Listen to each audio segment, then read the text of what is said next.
That's exactly true. And it takes time and it takes effort. So I guess we just straight jumped into this flow state, right? I mean, we haven't even begun and we're just in that state right now.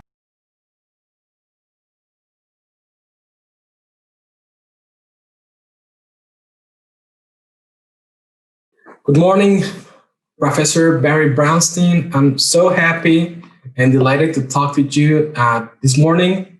Well, it's morning for me, for us as well, here in the Pacific time.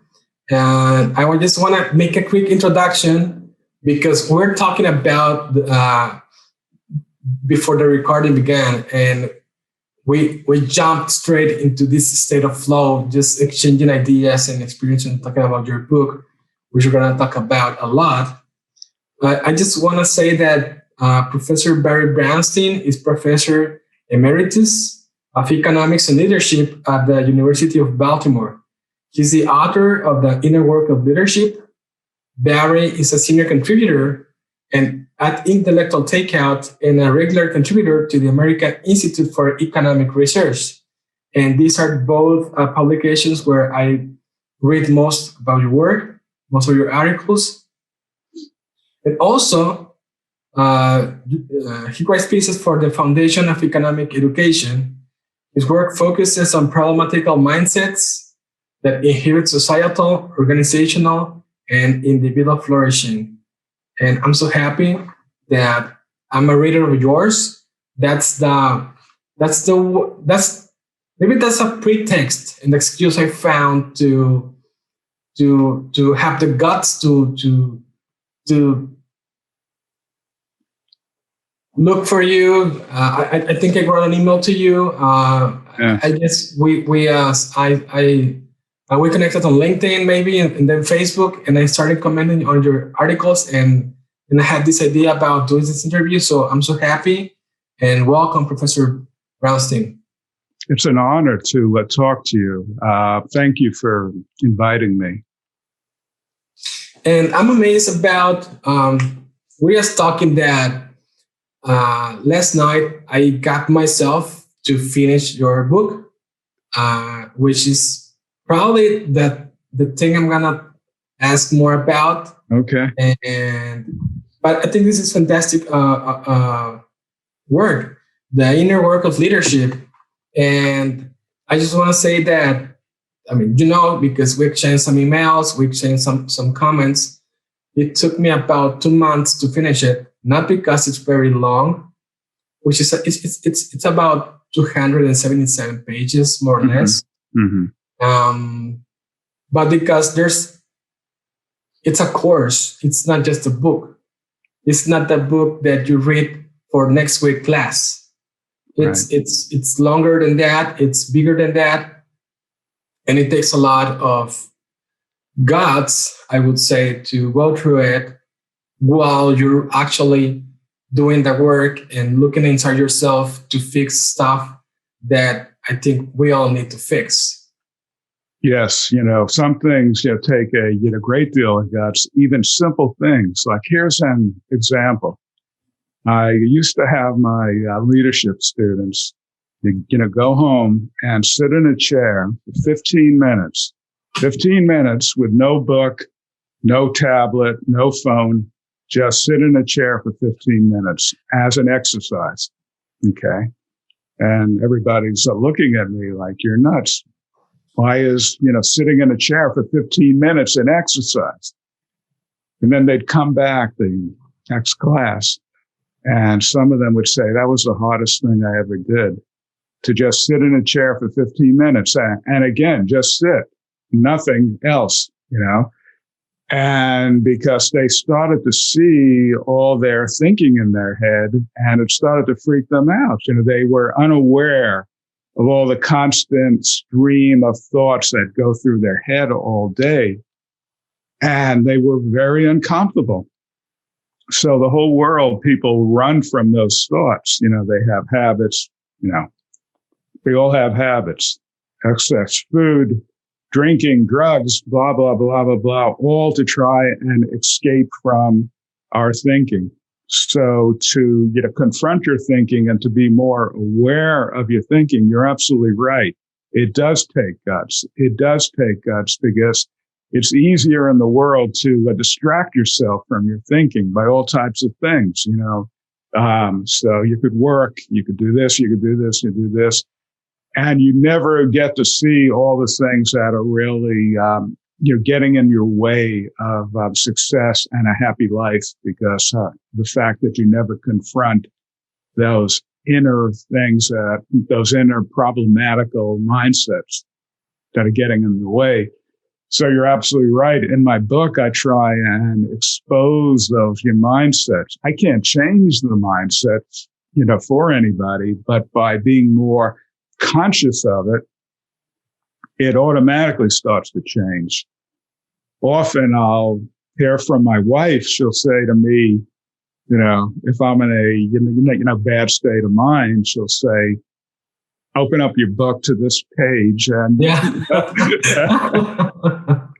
and remind yourself, because this is something we're always on this journey towards greater understanding, right? We're on this journey towards greater understanding by becoming more aware.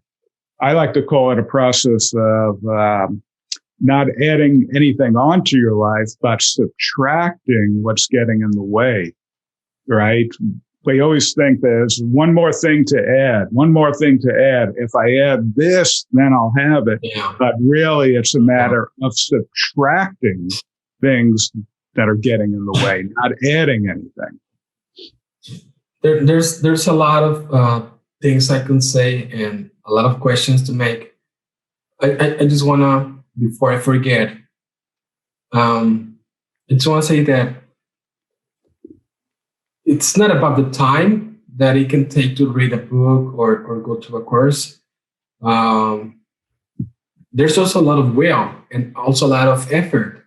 And for instance, what part of what took me so long is not that I had all these old skeletons in the closet that needed some digging up to do, and it was time consuming. A lot of things that took me the most time and made me take a break from some chapters and just close the book for a while and digest it and go do something else is that a lot of things are not old skeletons in the closet. A lot of things are just under my skin right now, and all I need to do is scratch a little, and they're there. They're bugging me. They're painful, and I have my own examples that I will like to talk about further in this interview. But thing is that each person is gonna find their own experience and their own way to deal with their issues, and maybe they're gonna find different personal problems to tackle while reading the book or going through the course. Yes, because it goes in line with a lot of the stuff I've been seeing from more recent authors and more recent people that goes into social media, people that are having like a youngsters revival of stoicism and this philosophies about life. But these are pretty old human stories that are just this is my millennia of knowledge and experience condensed in a little number of pages. Yes, thank you. Yes. And you are right. You don't have to dig back into your past, because the things that you have to see are the things that are happening right now, this day. You don't have to go back. You don't have to analyze yourself on a psychiatrist's couch, because all your issues will arise in the present, right? As you see, all your issues will arise in the present. So if you're somebody who gets angry, for instance, you will have a chance today and see your anger arise. And you always know the anger is in you when you start to blame somebody else. That's the tip-off. If you start to think the anger, the anxiety, the worry, the fear, any of these emotions are coming from outside of you, you're onto something that you have to see that's coming from inside of you. So the world gives you all types of special effects. Right? You feel it in your body. You feel your anger in your body. You feel your fear in your body. And you take those special effects, those bodily, sensations as an indication that it is coming from the world. But it's always coming from inside of you. You're the one who's generating it. And you're absolutely right. You don't have to dig back in the past and analyze anything that happened at 6 years old or 8 years old. It's happening right now. And you get to see it right now. Somebody's in a car and a driver cuts them off on the highway and they go into a rage. Why are they going into a rage? Is it from the other, driver? Well, at that moment, so they think it's coming from the other driver. But all the other car did was, kind of trigger something that was already there inside of them and gave them the gift, so to speak, for them to see what was already in there. So if we blame somebody else, we are throwing away the gift what other people gave us in order to see what is going on inside of us and to go past that. It's interesting, people always, complain about what's going on in their life. And they think, if only I didn't have this problem, if only I didn't have this problem, then things would be so much better. But these problems are a pathway for us to see what's going on inside of us. And these problems are a gift to us. So just again, that small example of the car that we're all somewhat familiar with, getting angry on the road, that is a gift to us in order to see what's already pre-existing inside of us. Yeah. And that example in that case is one of the first in the book, and it struck me so hard because that's me. It's not easy to read in the sense that it's not about the book, it's about you, it's about me. Yeah. I'm the one reacting to the issue, and I'm the one reacting to the teachings that are true, that are there. I'm the problem. It's not someone else. I mean, these are my problems, and I need to go about my life not trying to hide them, but fix them, to work them out. And that's what's fantastic, because I didn't know about the book before our little chat a couple months ago. I immediately bought it, downloaded it in my Kindle app, which I love. I'm gonna put down the links to the book. It's pretty cheap if you buy it on Kindle. I mean, it's just under $4, something like that. But its teachings are invaluable. And I'm just gonna go back to the very beginning of the story you are sharing with us in your book, and also in your articles.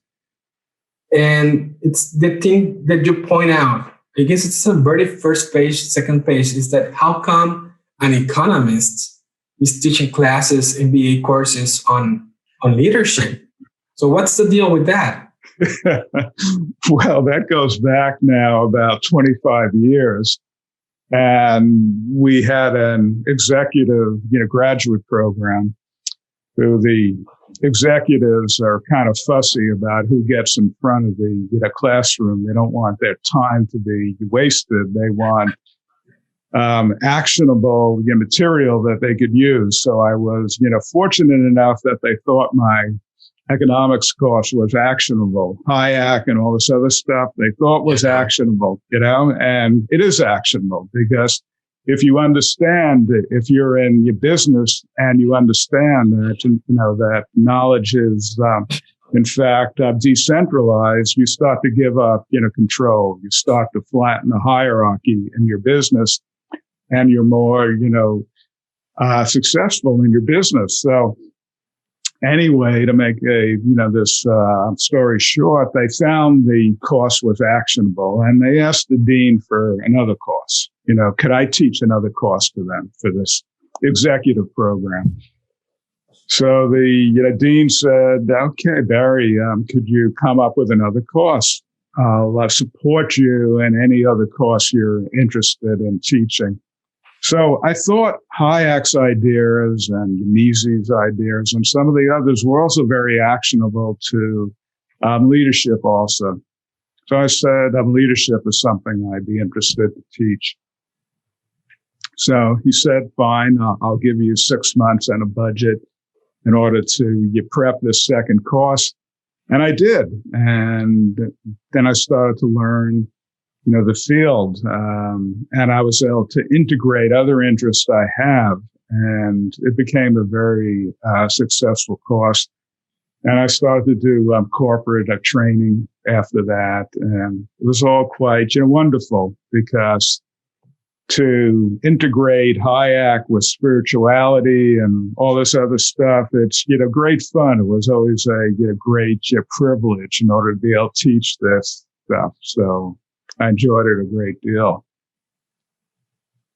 It's fantastic because, I wish I could take the course, but going through the book, it's not a book about something special or specific that's outside of yourself. There's a lot of examples. There's a lot of books that you've read and that you convey and you extract some quotes and teaching from. Just if you buy the book just for the references, it's worthwhile. It's amazing. Funny thing, before I go on, I bought myself one of Charles Coates' books, Good Prophet. Yeah. Yes. You actually talk about his previous book, Science of Success, but yes. I didn't find it readily available for ebook download. So I bought Good Prophet, and yes. I was about to finish Good Prophet before your book, even though I went into it because of your book and all the references you make, which are fantastic. So there's a lot of teaching, but it's not a class. It's not academic heavy. It's a story, or it's a series of stories that you're telling us about yourself, about ourselves, about your family, your daughters, your family trips, hiking. Was it about how many 48 hikes in a year, something like that?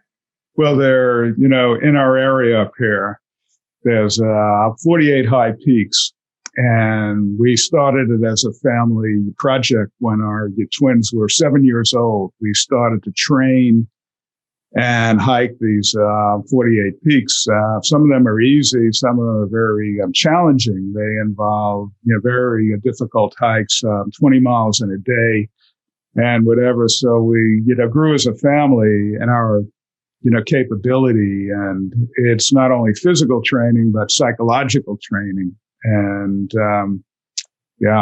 so the book, as I said earlier, is to make people more aware. And then as we are more aware and we understand more, our behavior automatically starts to change, automatically, almost effortlessly.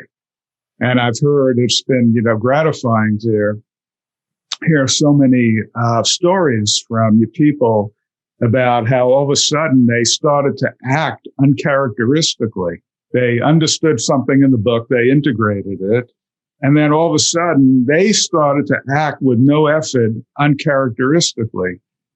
And they were surprised. What happened to me? What happened to me?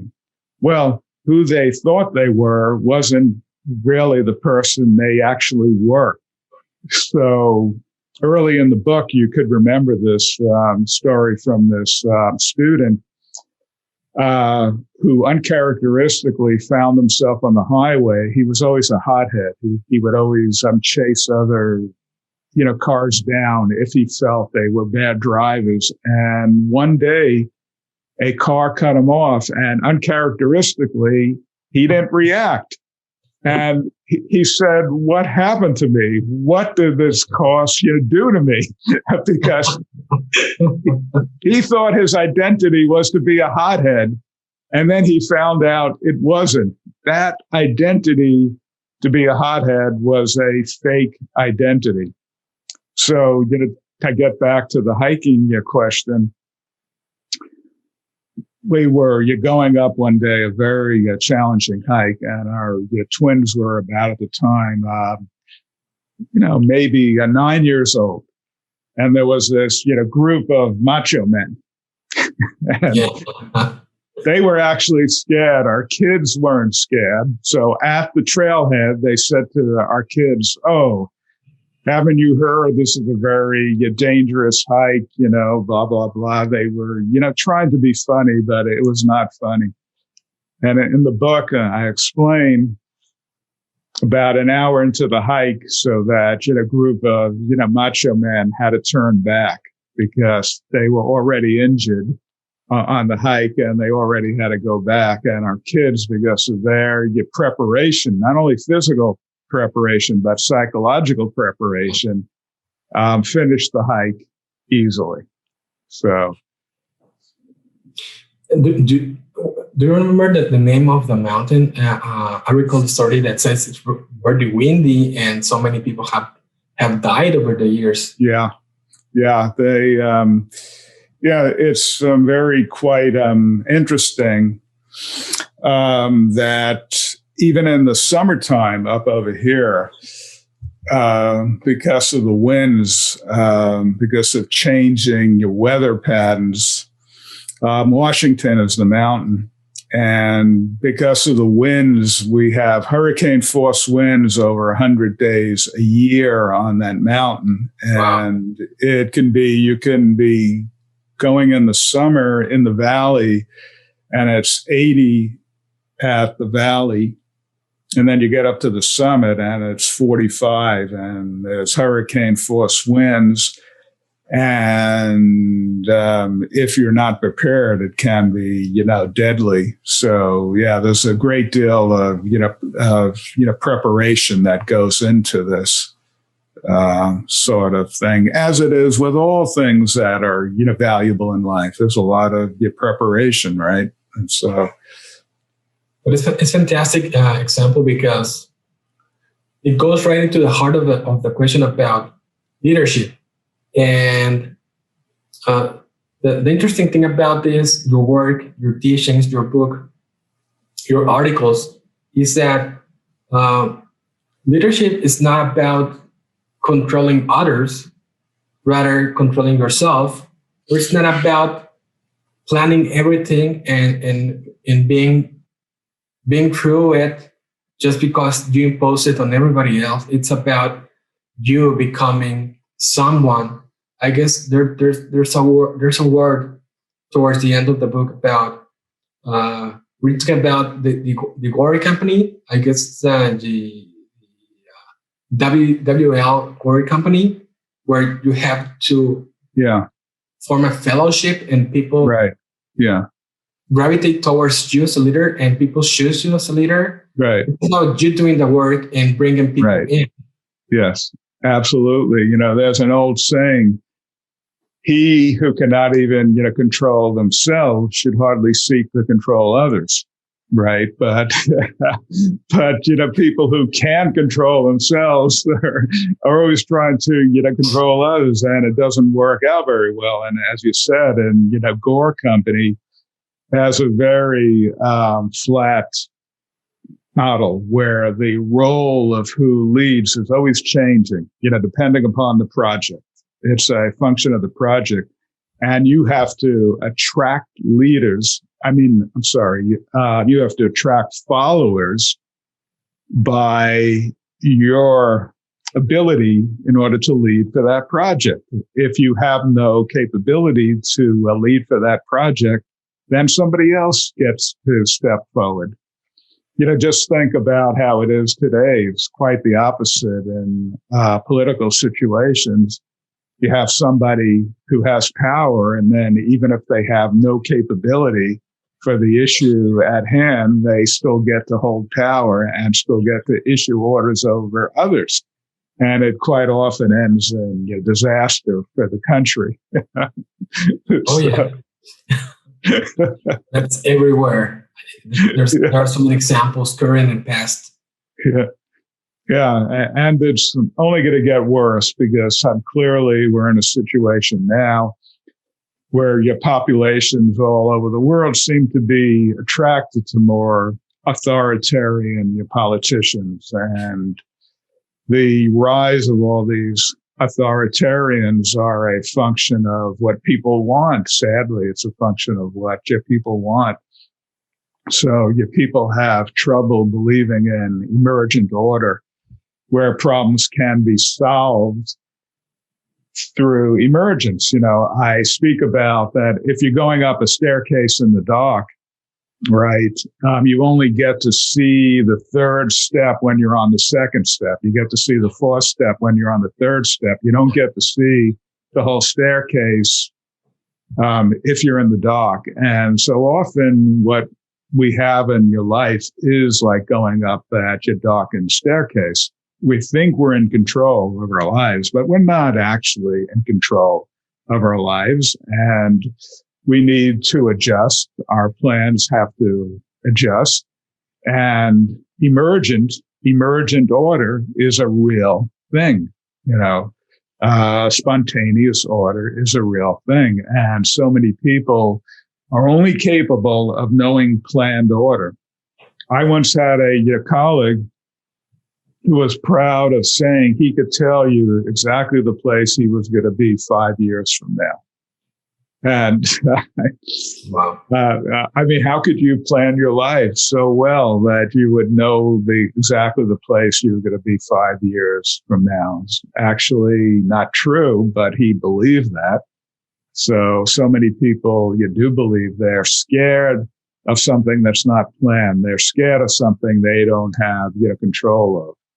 They're scared of what's inside of them. Can it rise and handle that challenge that's going to be coming up for them next? And, that's sad because they cut off all types of possibilities for themselves by just kind of narrowly trying to channel things.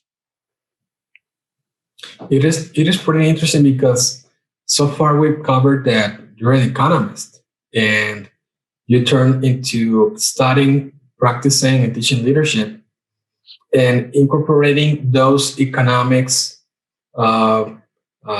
lessons into your leadership courses and programs. But the funny thing is that it's not about the economics itself. It's more about the social science of looking and studying people, being sensible, being rational about us individuals, our petty little emotional beings with so many flaws and tons of problems that nobody can ever solve. And the thing is that it goes pretty well with what I've been lucky to find through other sources lately for the last few years. For instance, this Stoicism revival that we were talking about, new authors and leaders themselves like Jocko Willink, which has a company, former Navy SEALs who have a company of leadership training and consulting, writing books, publishing podcasts, just going very public about these lessons, even though they don't call it Stoic philosophy, or they don't call it something.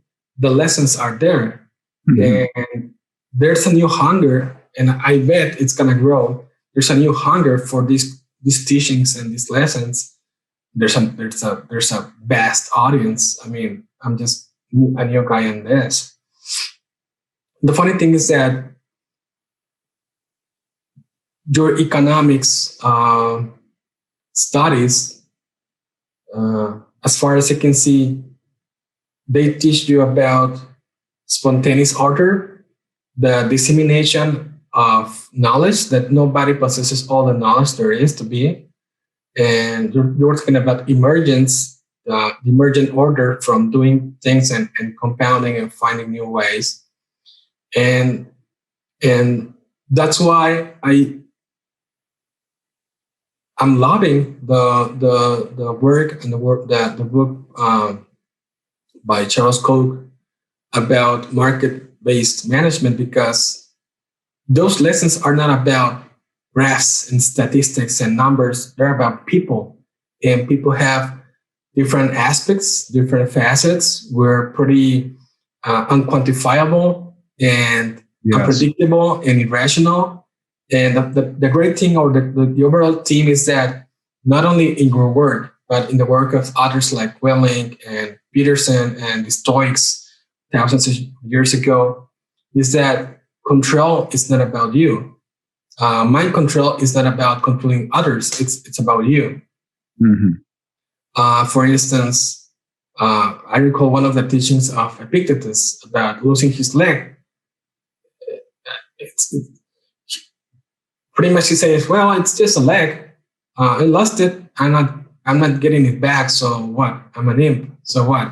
Let's carry on." And that's a very powerful message that's hard to convey sometimes, but it deserves to be conveyed. Yes.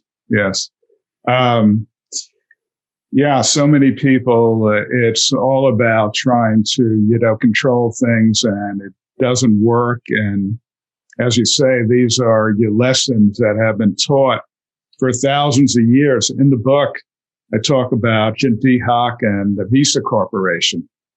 And D. Hock explains how, Visa Corporation, the credit card, Visa, was started in one bank, Bank America. It started in one bank. And he said, how did Visa Corporation grow from being issued by one bank to being in every corner of the world? How did it grow? He said, it was beyond the imagination of anything I could have imagined.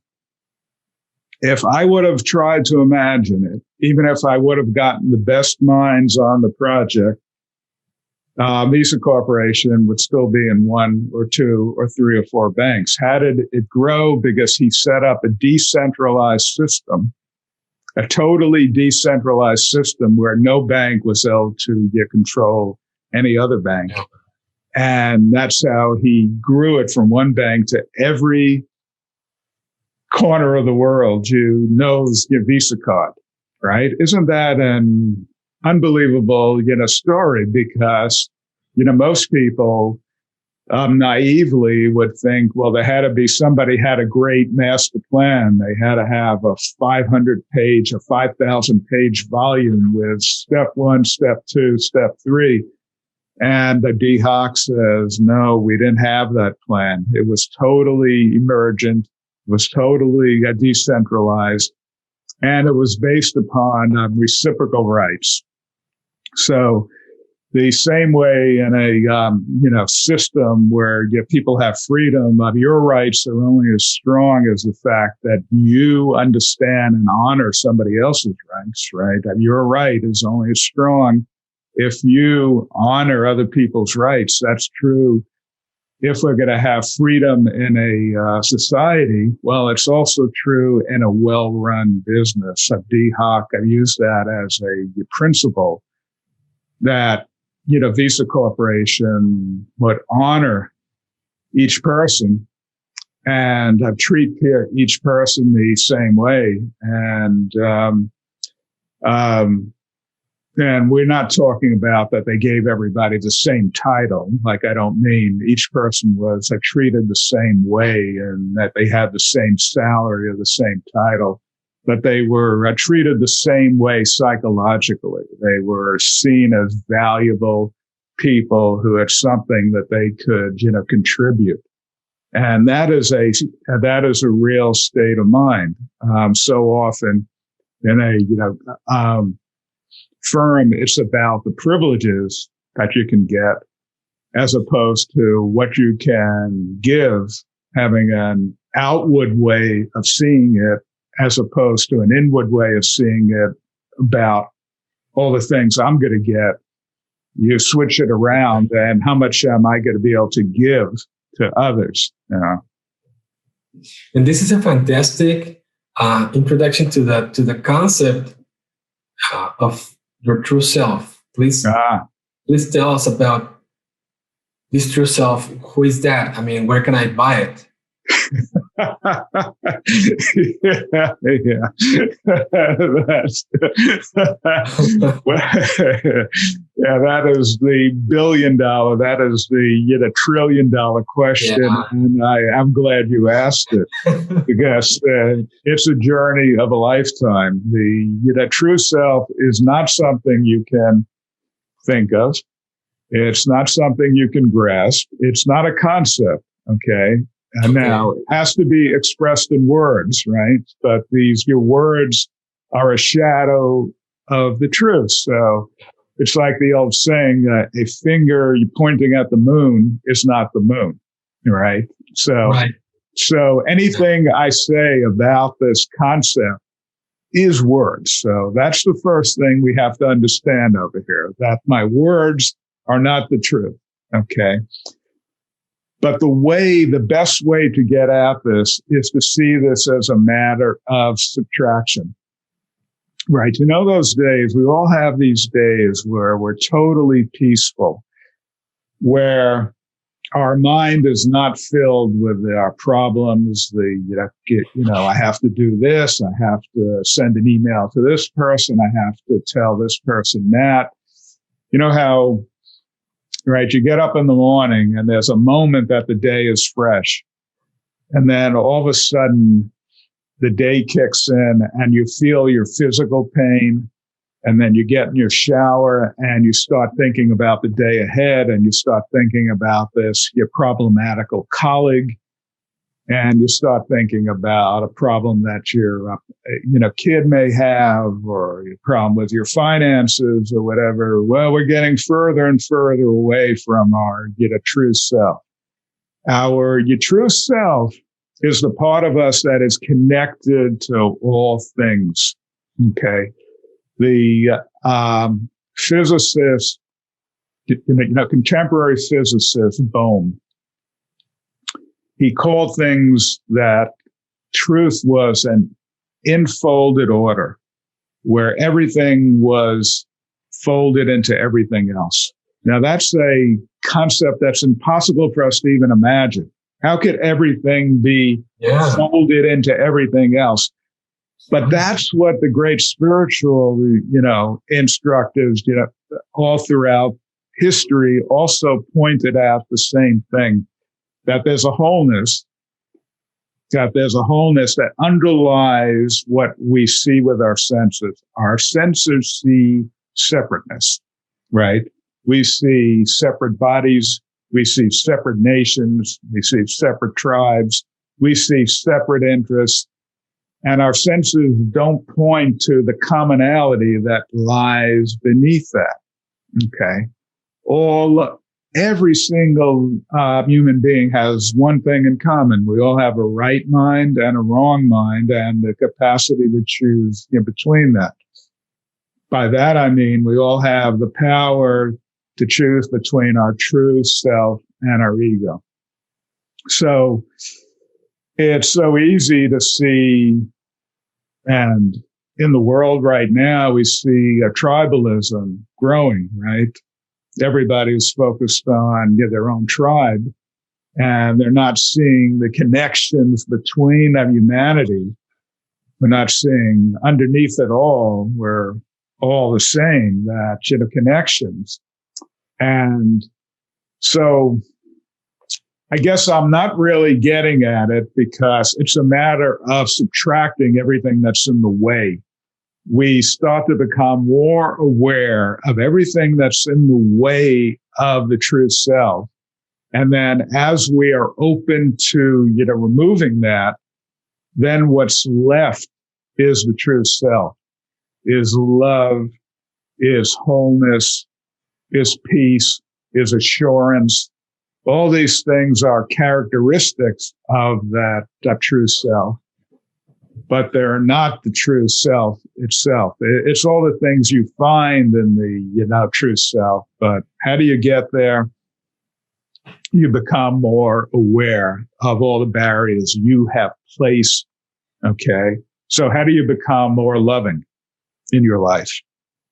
Well, there's a lot of people who are selling books about how to be more loving, but but they don't work too well. Just look at the divorce rate out there. There's always a next book to write. There's always a next tour to sell.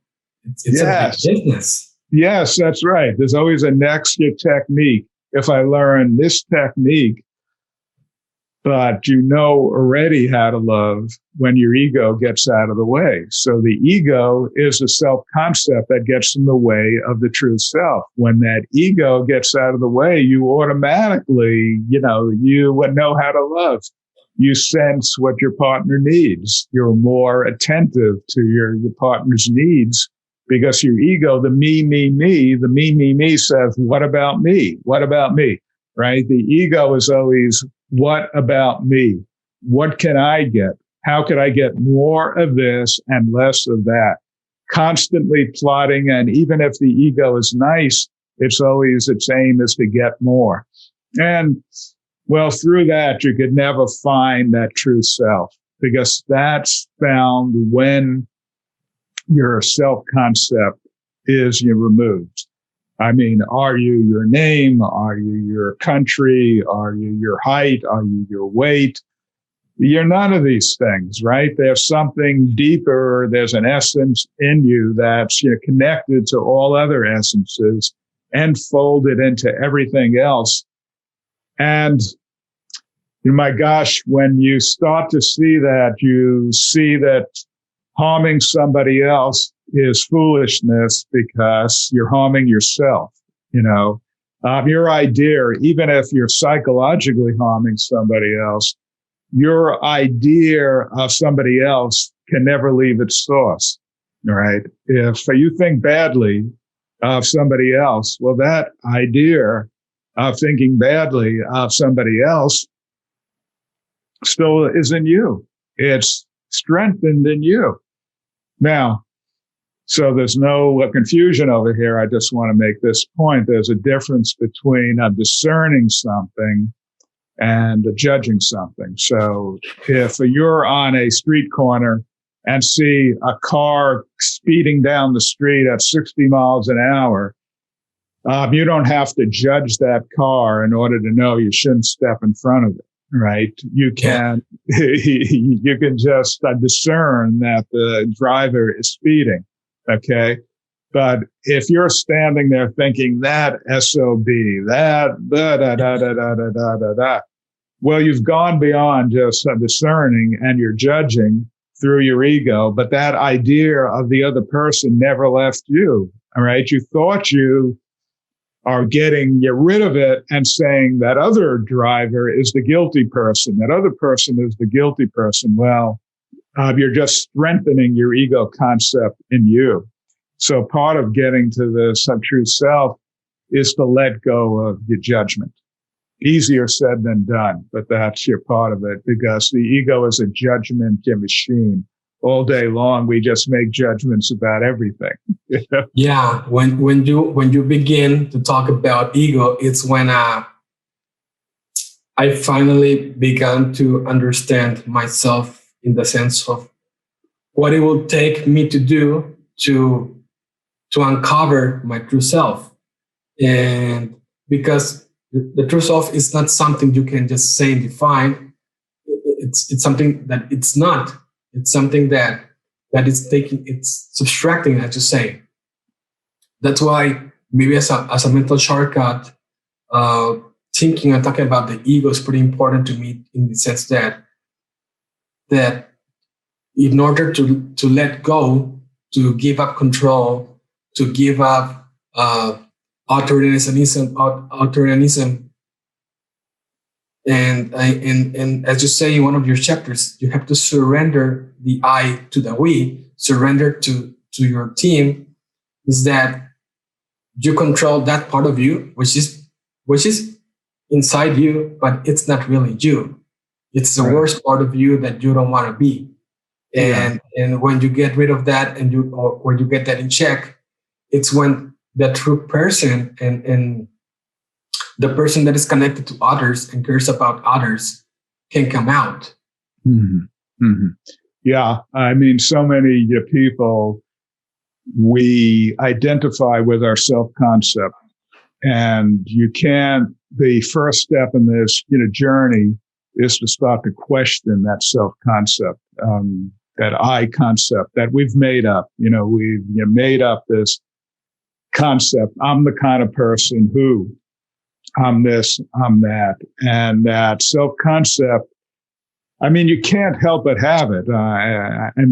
I'm not saying you drop it at all, but you can treat it less seriously, right? You can, treat the self-concept less seriously. And as we treat the self-concept, with just a little bit of your distance, it doesn't interfere with us as much. So it's like a horse. If you're on a horse, if you're not controlling the reins, so you think of the horse as your self-concept. If you don't have control of the reins of the horse is going to drag you all over the place, right? Yeah. The horse is always going to, what about me, and going to be dragging you around. And so many people, they get dragged around their whole life. And they're still telling the same stories they told when they were 20. They're telling the same story at 80, and it's always about they're the hero of their own dream. Their self-concept, has, created this dream about victims and, victimizers, and they're always the victim of other people. And they can tell you the story on and on and on and on and on again. But that self-concept, that story of, victimization got them nowhere. And they're, quite sad at the end of their life, because, they see how much time they, wasted, chasing and enhancing the self-concept, the ego, instead of, surrendering it, as you say, so they can find more of who they actually are. They could find more of the beauty and the love inside themselves by, surrendering everything that's getting in the way of it, their self-concept. We're talking about one of the exercises that you asked people in your class to do. And you were talking about the 15 minutes. Sit down 15 minutes, just no book, no cell phone, no computer, no people around. Mm-hmm. And you were saying that some of your students were getting back to you and saying that it was the hardest thing they ever done. Yeah. Which sounds incredible. How could it possibly be hardest? It could be hard. Not the hardest. Yeah, I know. I was stunned when I first started to hear that.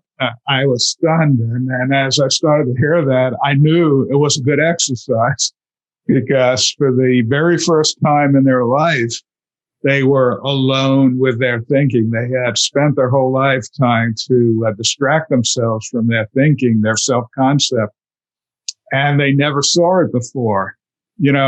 They took the background noise in their head to be who they were.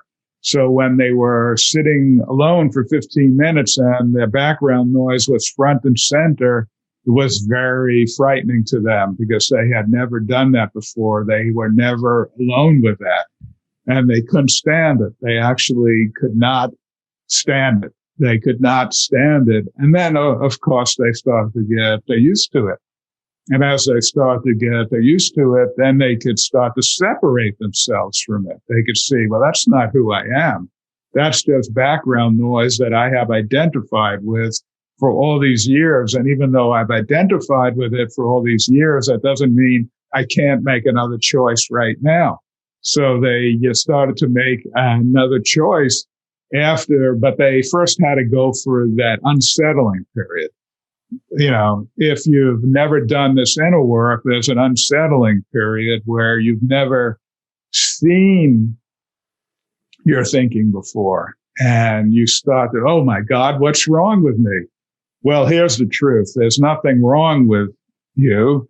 Everybody else, all the thoughts that you are frightened of. Everybody else has the same thoughts. Yeah. You know, like I will ask an audience sometimes, I will say to them this: would you be comfortable having a neon sign on your forehead which shows the world your current thought? And everybody laughs.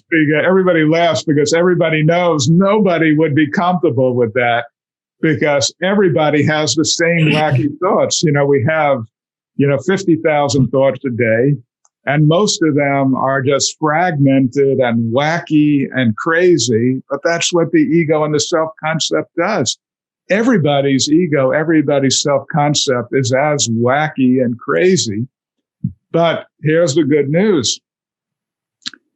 By that exercise of sitting in your chair, you start to become more mindful. And as you become more mindful, you start to see you have a choice between your self-concept and something deeper, as we call it, the true self, if you may.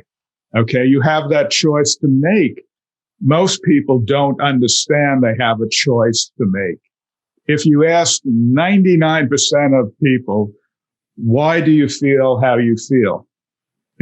If somebody says to you, I'm feeling anxious about I'm feeling worried about this, I'm feeling frightened. If you ask them, why do you feel that way? They'll say, it's because of, and they'll say something external. So the art of being more mindful is the art of seeing you have a choice, that it's not. And the first thing is to surrender the false belief that how you feel has anything to do with what's going on in the world. There are things going on in the world. You are experiencing things that are real, of course. Okay. Things happen that are not always so pleasant in the world. But you cannot have a feeling internally if you didn't have a thought first. Right? It is literally impossible to have a feeling if you did not have thinking first. So it is literally impossible for you to feel angry if you don't have angry thoughts first. So that's, as people start to sit and start to see that, they start to see that they're generating their internal experience of life, right? They're not generating the external experience. They didn't cause people to behave the way they behave, but they're generating their interpretation of what other people do and what events happen. They're generating the interpretation only via thinking, right? No feeling is possible except through a thought, and you always have a choice. Your thinking is constructed by you based upon your beliefs. So beyond the thinking is your beliefs. Your beliefs about life, generate thinking, which generates feelings. So your feelings, your thinking is a construction. It's not an instruction, right? This is something that, people miss. Just because they had a thought, it doesn't mean it's true. It's not an instruction. It's a construction. You constructed it based upon your beliefs about other people and about life. So if you believe life is a zero-sum game, for instance, so a lot of people believe life is a zero-sum game, as opposed to the truth of life is it's a win-win game, right? It's an infinite game. Life is in reality an infinite game, not a zero-sum game, but a lot of people have a mistaken idea about life where they believe that life is a zero-sum game. Well, if you believe that life is a zero-sum game, you're always going to have a lot of thoughts about what am I getting and what is the other person getting? Who's getting more? Who's getting less? Who you victimized who, right? You're always going to have a lot of thinking about that. Yeah. And then as you have a lot of thinking about that, what are you going to have? You're going to have a lot of feelings that come from that thinking. And you're going to think that all your thinking and feeling is coming from the outside world, and it's coming from your beliefs. So even beyond feelings and thinkings, you go back to your beliefs and you challenge your beliefs about life.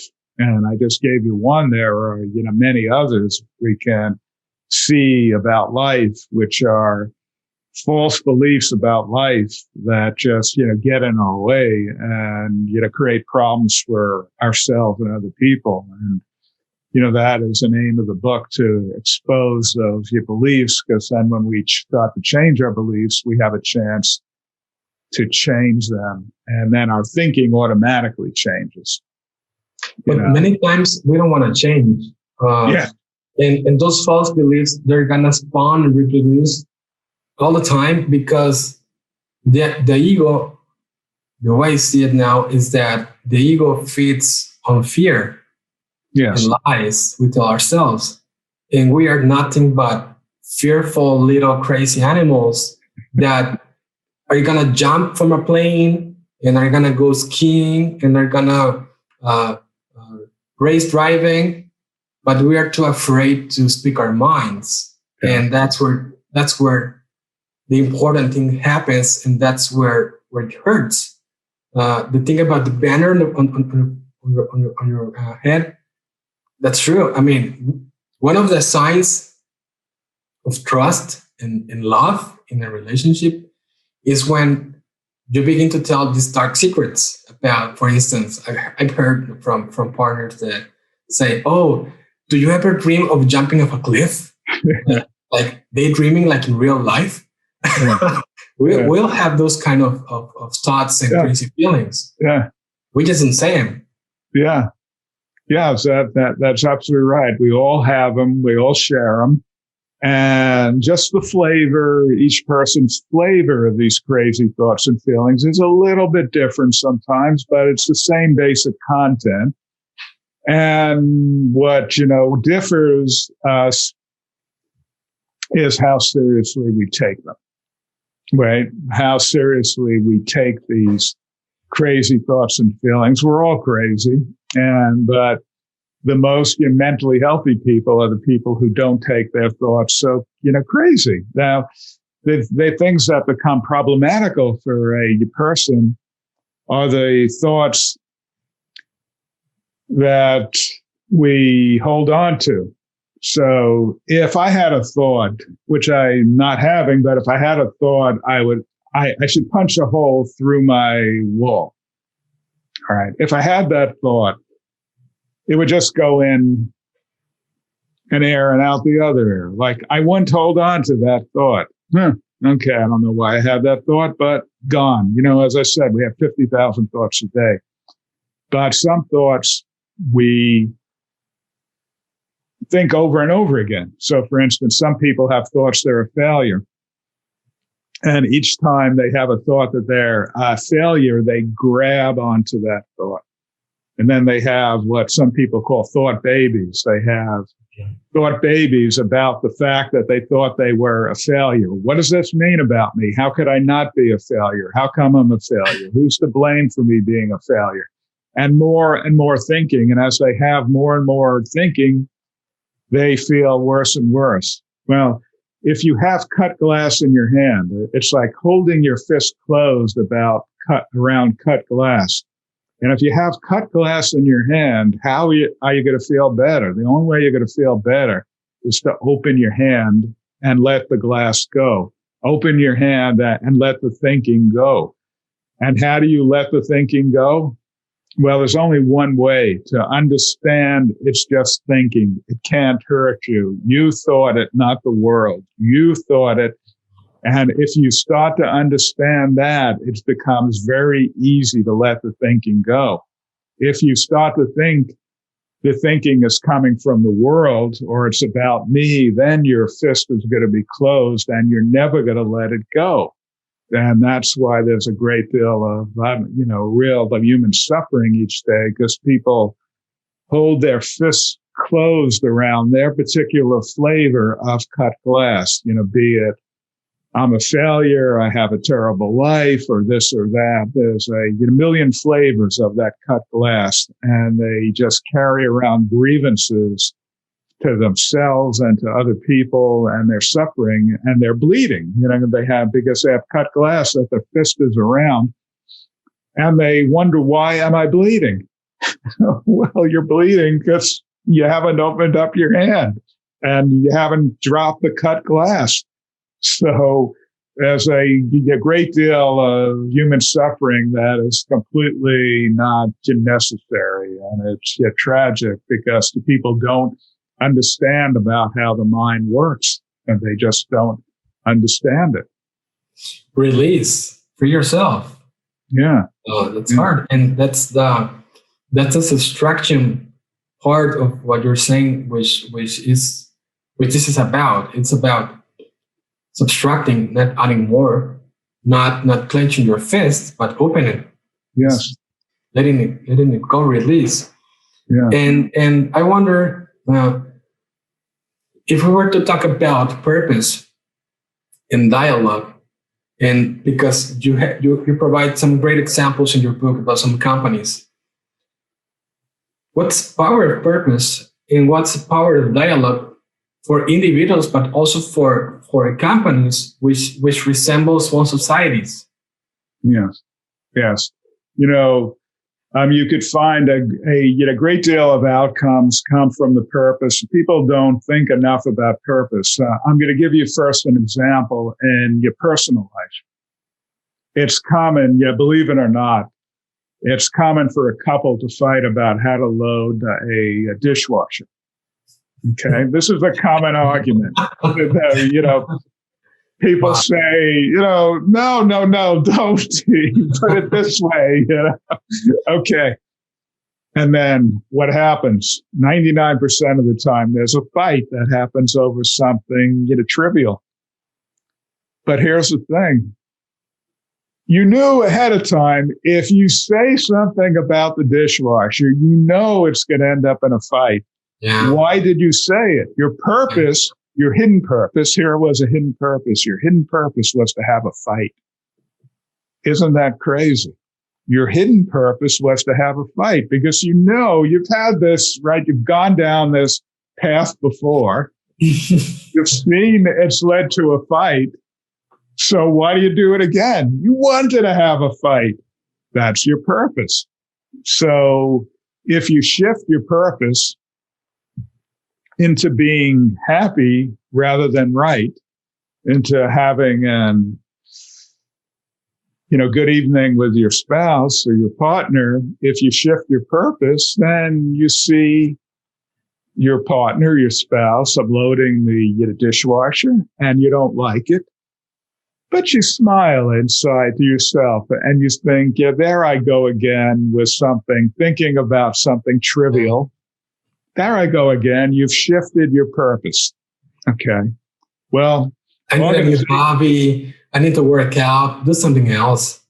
Yeah. Yeah. So if you're going off to the dentist, let's say, and you're getting in your car and, you're having a lot of uncomfortable thoughts about going to the dentist, shift your purpose.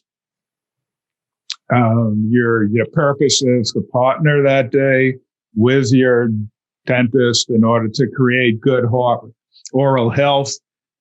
And everybody's on the same team here. And let's get the job done. Okay. You've kind of shifted your purpose. Okay. Same thing with organizations. Organizations often don't have a purpose. They have a mission, but they don't really have a purpose. And they get themselves into trouble. So, for instance, if you go to the best run organizations, they have a very strong sense of your purpose, like Costco is a really great example, because you go into Costco and it's amazing how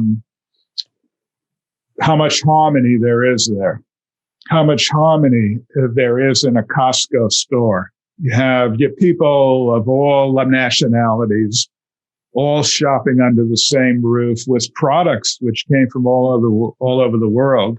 And there's a great deal of trust in Costco. Why is there a great deal of trust in Costco? It's because your people trust the company's purpose, and they trust that Costco buyers are going to be driven by the organizational purpose and they're going to carefully curate what products are being sold on their shelves. So your Costco stores only sell a small percentage of the products that you could get from Amazon, but there's more trust at Costco's than there is at Amazon. You trust that the buyers have curated the best products for Costco.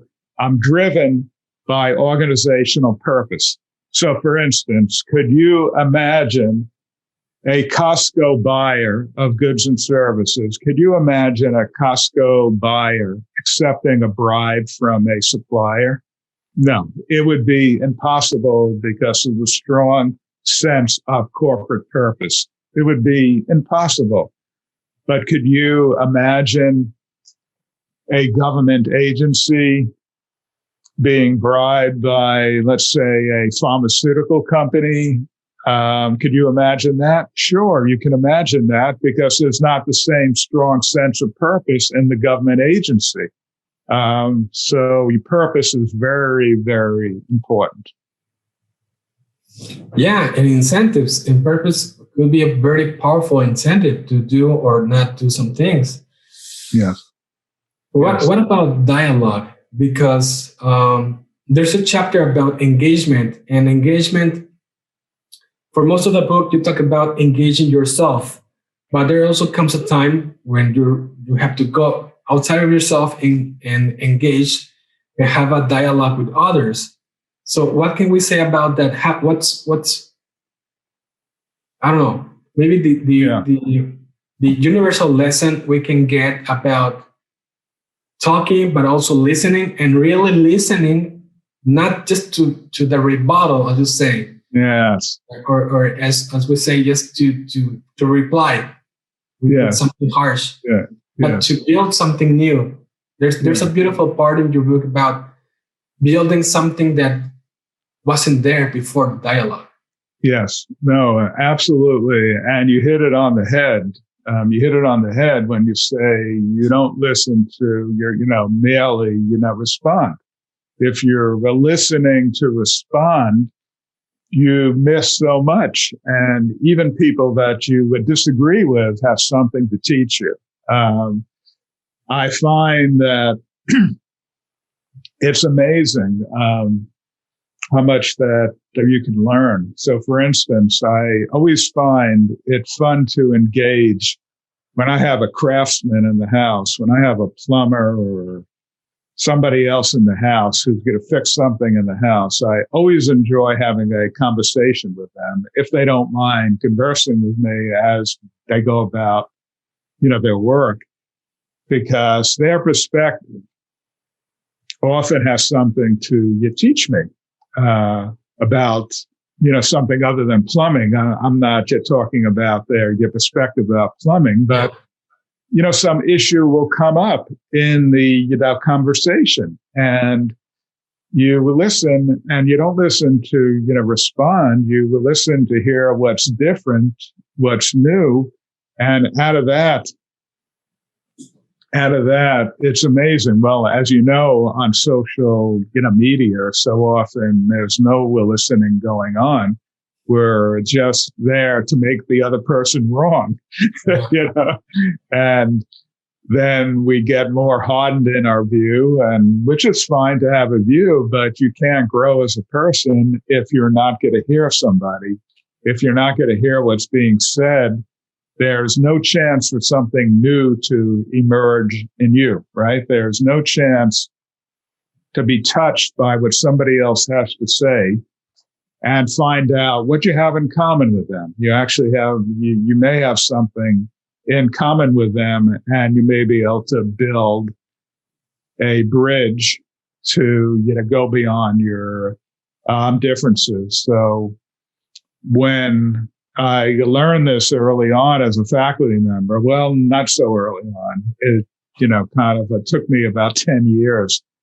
If I had a difference of opinion with a colleague, the first thing to do was to not talk about the issue.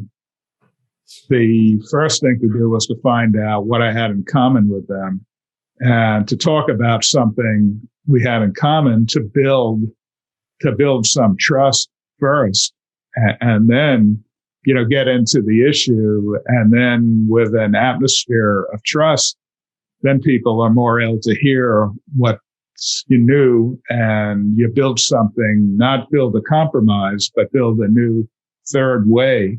There's can be a third way other than a compromise where something new emerges that other party had not thought of before.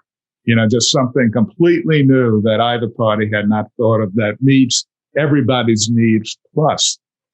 Yeah. Would it be fair to say, would it be rational to say that every living person has experienced that? Even as a little kid, just fighting over a ball on the park with some other kids, or just evading someone, or debating a topic, or hiding your feelings about last week's fight with the neighbor. Would it be sensible to say that everybody's going through that at some point, or maybe all of their life, just hiding from those kind of discussions? Yeah. I say so. We have such a strong need to be right. We every person wants to be right, and we just see that in action. How scared we are to be wrong. How important it is just to be right, and how if you start to see how corrosive that is to having a happy life, you start to laugh at yourself that we have such that strong need to be right. And there's nothing to do about it other than to start to see it and to start to laugh. And you will find that when you give up that need to be right, you'll forget even what you disagreed about. You have to, the thing I'm pointing to over here is you have to, rehearse your grievance. You have to think about it over and over and over again. So have you ever had this happen to you? You have a disagreement with somebody, and then you start to rehearse in your mind, well, the next time I see them, I'm going to tell them this, and I'm going to tell them this. And you have all these thoughts going on in your head. And then, of course, the next time you see them, it's nothing like you imagined. And you've had all these days of your misery thinking about it. And you've kind of choked off the possibility of good dialogue happening. So the need to be right is very corrosive. The fear of being wrong is very corrosive also. We petty little animals, we're experts on closing doors and burning bridges, aren't we? I guess that's yes. A way to put it, and go about just being humble and realizing that you need to fix it. I mean, we ourselves, each one of us need to fix it. And before we wrap this up, Barry, I just want to point out that I'm gonna be gifting this book in the future for important people in my life, in my businesses. I guess this book, The Inner Work of Leadership, really belongs in this. I will call it a gift box for leaders or new entrepreneurs. That they need. This is part of a pack that you need to go about, because you're gonna live with yourself every moment that you breathe, and until the last breath, you're gonna have to deal with yourself, your thoughts, your feelings, your irrationality. Emotions are part of what we are, and they make up a big part of who we are. But also, emotions are primary for a lot of the people in our lives, even if it's business, students, family members. And unless we learn to deal with our own thoughts and emotions, we're going to be useless around other people. we're not going to be able to listen and care for them in the proper way. Yes. Yes.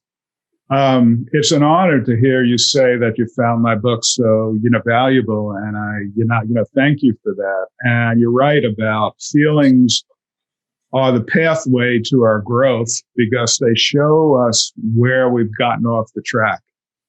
Okay. They show us without other people are our gift. As I said earlier, like I want to end on the note of this interconnectedness with everybody. And other people, even the people who cause us trouble, are our gift because they show us where we've gotten off our track. Yeah. They show us where we've gotten off our track. And by our problematical feelings, we could trace back our problematical feelings to problematical thoughts and trace back the problematical thoughts to problematical beliefs, right? And when we get to the root, which is the problematical belief, then we have a chance for real lasting change in our life. And that's what the goal is, right? So, thank you very much for this. It's been a, great conversation and I've enjoyed it, very much. Before we go, Barry, thanks a lot. I always try to remind myself to ask about something that we can all share and try to learn about from other sources. So I really want to know which sources, maybe it's a podcast and newspapers or whatever, where do you get your information from, or which ones will you or which ones do you really enjoy to follow to be informed? Well, I am trying to be honest, I'm trying to cut back on how much intake I take from the news because I find that the distractions of the day, there's so much stuff going on in the world that I am, trying to shift more away from transitory news to spending time with, great ideas from books. Yeah. Because the books are going to give us the great ideas. There's a contemporary author who's had a remarkable series of books about how corrosive it is to get distracted by the day-to-day news. And his name is Newport, Cal Newport. And he's had a series of books, and I highly suggest his book, including his book called Deep Work, and he has several other books also, but Deep Work really hits you between the eyes, and it shows you what are the barriers between you making a contribution of deep work because of how caught up you are in the day-to-day news on transitory things. So I highly suggest his book. Now, the books that I go back to day after day are books that, touch me on a spiritual level, because that's where all the action is. I find the Stoic, philosophers. I've had several essays about the Stoic. Well, actually, I've had many essays about the work of the Stoic philosophers. But there's a book I also want to point to by the Arbinger Institute. Okay. And it's a very accessible book. It's called Leadership and Self-Deception. Okay, by the Arbinger Institute. It's told in the story of a fable. Okay, so it's a very quick read. Then if somebody likes that book, if you're touched by that book, I highly suggest a book by the philosopher Terry Warner. It's called Bonds That Make Us Free. Okay. And Terry He's a former philosophy professor. He was the founder of the Arbinger Institute. And in Bonds That Can Make Us Free, he sets forward the philosophy that underlies the Arbinger Institute and that book that I just mentioned. There are other books, and people are always free to contact me, and I'm glad to make book suggestions. bbrownstein@gmail.com. But what touches me may not touch somebody else. So there are many flavors of the same teachings. There's an old saying: the closer you get to Philadelphia, the more all roads converge. The closer you get to Philadelphia, the more all roads converge. Meaning that all teachings, all great teachings, have at their core the same message. So what touches me may not touch somebody else, but the first step is, and why I started out with a Newport's book, A Deep Work, to mention that, is because the first step is to make space to be touched, right? If you have no space in order to be touched, there's nothing going to touch you. There is nothing going to reach you. So the first thing is to make space.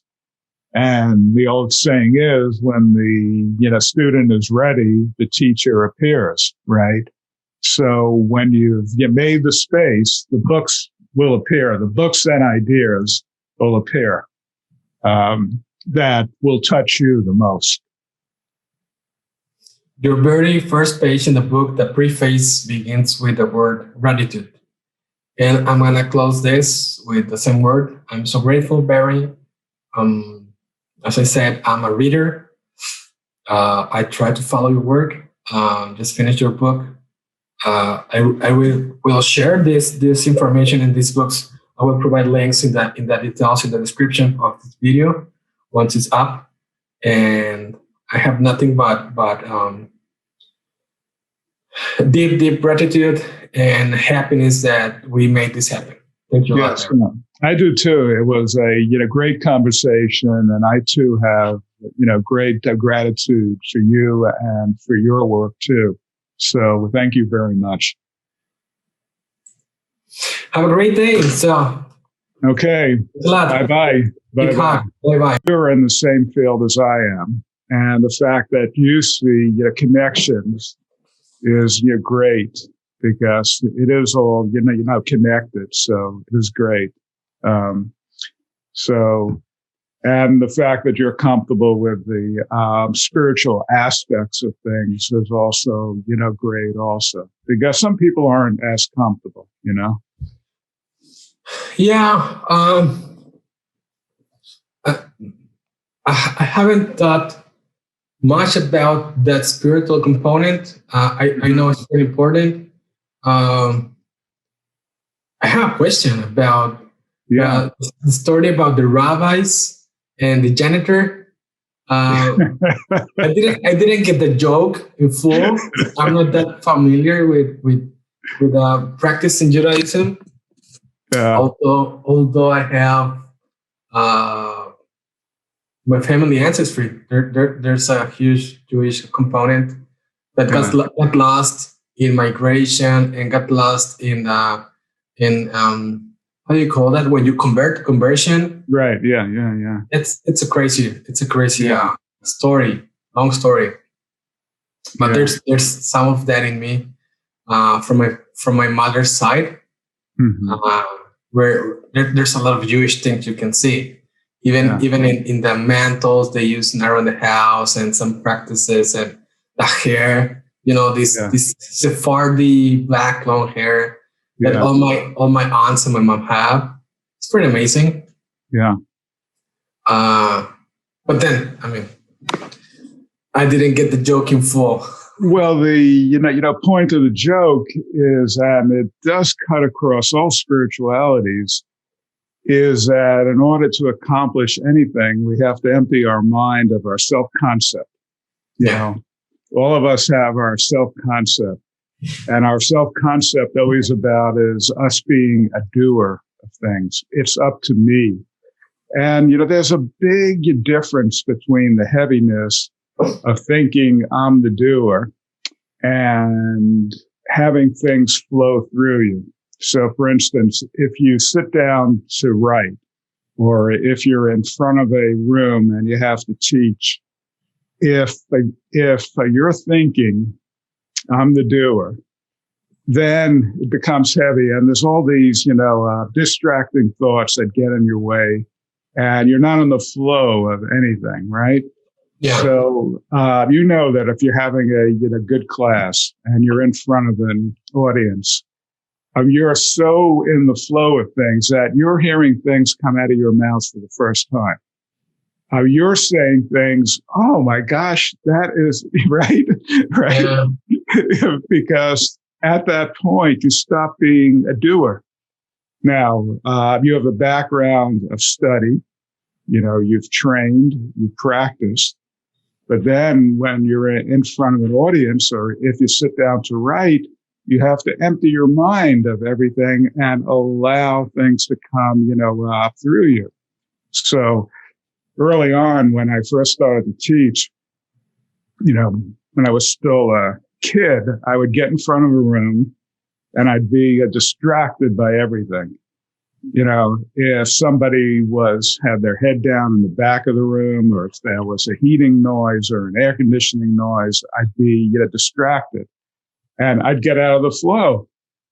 And then you start to learn that your job is to be present, right? Your job is to be absolutely present for the needs of your audience. And those extraneous thoughts in your head, which are all about who I am, your self-identity, are all going to get in the way.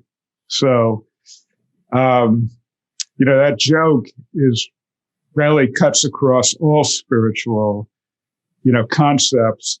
And the core of it is to get rid of the ego, the self-concept of who I am.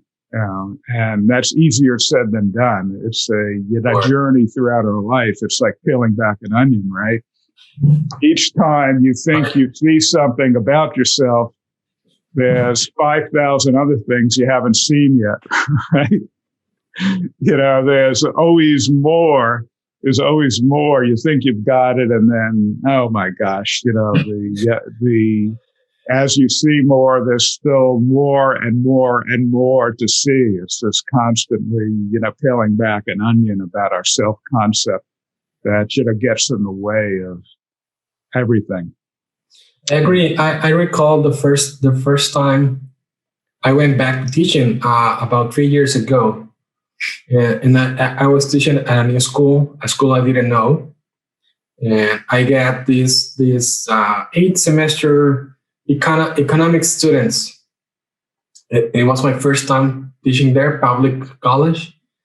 And that happened a lot to me. I was listening to myself talking each class and going like, what am I saying? What am I doing? Where is this coming from? It was amazing. Yeah. It's kind of scary, kind of freaky, because these are thoughts that you are actually speaking, but maybe you haven't thought through, which is pretty dangerous. But somehow it makes sense because you're exactly in that state of flow that you're talking about. Yeah, no, that all good things come from that flow, right? If you're not in a state of flow, everything you say is a clunker. Everything you write is a clunker. Because if you sit down to write and you're thinking, are other people going to enjoy this essay? How many clicks am I going to get? Yeah.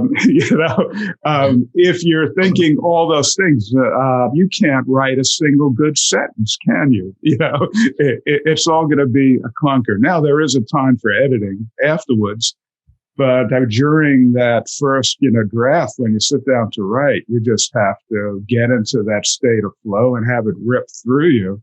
Now, that's easier said than done because it's, preparation also. You have to read, you have to study, or you're not going to have anything to say, right? So, Great point. Yeah.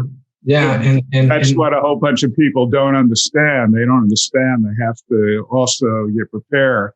They have to study things.